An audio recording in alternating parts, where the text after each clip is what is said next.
Hi guys. This is actually my first review, and it's something that I really wanted to try, but I never really looked into it just because it seems like a lot of hassle because it has a lot of cable. But it is a brand new Thermaltake Commander FT fan controller that I really wanted to plug into my server computer because it has a bunch of fans on it to keep it cool, and sometimes it gets kind of noisy. But like right out of the box, I've noticed it has a lot of fucking cables. It's a lot, right? And to make things worse, the power connector here, this thing literally took me 30 minutes to install. And the reason why it took me so long was simply because of this. Where is it? Okay. So if you look at this, the connector right here, right? It has 4 pins. Okay? Or like rather put it in, you know what I'm saying? Yeah, you put the pin in, yeah, you know what I'm saying? And when you put it in, yeah. And so what happened on this part where there is actually 4 pins on it, it's poorly manufactured. Yeah, you heard me, Thermaltake. You guys made some poorly Thermaltakes, fan controllers, and power cables.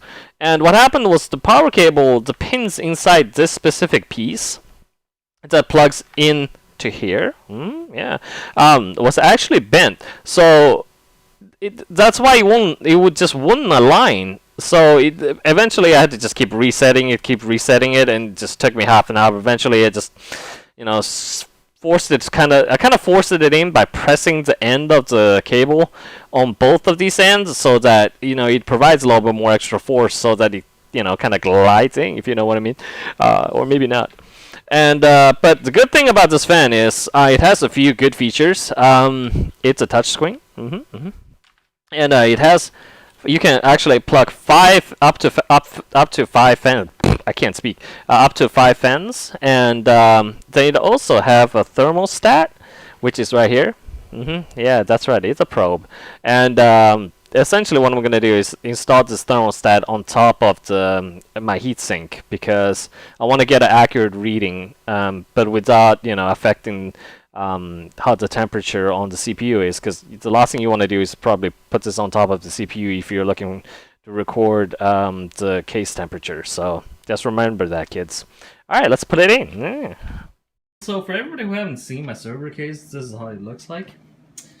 It has dual Xeons in it, pretty spiffy. It has like 64 gigs of RAM, quad channels, and this is the fan controller that we're gonna install. Because I noticed like a lot of the videos out there weren't really nicely made, so I thought I'm gonna try give it a shot and make one. Hopefully it turns out good. So well, let's see. Okay, guys. So all I did as of right now, because I don't have 4 hands, is actually just install the bracket onto my case in the first slot, and all the cables basically are just threaded behind. It's fairly simple. There's nothing really special about it, but that's essentially how you just make sure that it's mounted on correctly, as it's nice, and that the solid part should be on the bottom, and that the part on top should be open. Okay, so let's start threading once I clean up all these cables. Alright guys, so I threaded the fan cables over here. So it has fan 2, fan 5, and fan 1, and also I threaded the thermostat out of this section. The reason why I didn't go actually thread behind my motherboard, my case, into there is because I figured I didn't want the cables on top of the heatsink. I didn't really want anything touching those. So, and plus this way I can actually move the thermostat over here, so I can actually attach it on bottom of this heatsink over here, or maybe this one. There might be an issue, but we'll figure it out. But for now, we're gonna go ahead and just, it's pretty self-explanatory. Just go ahead and, let's see. So that's actually our first fan that we attached to it. So we're gonna put that in as fan 1. So there's fan 1, and that's the connector that we bought. So we're gonna go ahead and plug that in. Just put it here. Okay, or not. Okay. Or not. Oh man. Alright. It's pretty easy. Just plug it in. Fairly simple. Fan 2. There's my second fan. Just plug that in. Then fan 3. I'm gonna unplug it from that fan controller over there. I'm gonna bring it all the way out here into fan 5. The reason why I chose fan 5 was because no other reason than the fact that this is the only back fan that I have. So I figured it would just make sense to have that as the last fan, just in case I'm gonna install a couple more fans inside the hot swap box. So, but we'll see how that goes. Remember, kids, always bring some zip ties. Yeah. All right. So I'm gonna just basically clamp these up so they're not moving, and we're gonna go ahead and install the thermostat.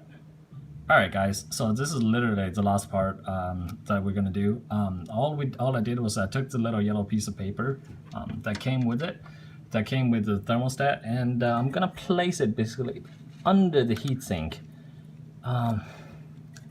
as close as possible to the CPU, but not touching it. Basically, I just put it on this side, but like on the other side. So. Just make sure it's like on there nice.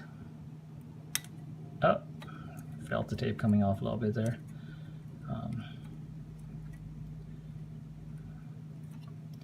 Man, I really wish they gave me better tape. Alright guys, and there you have it. Everything's basically set up. I have the number 1 fan, the number 2 fan. It's only going at 600 right now.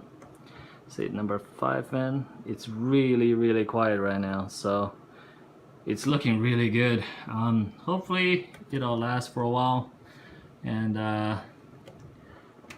let's see what happens with it. All right, thanks for watching, guys.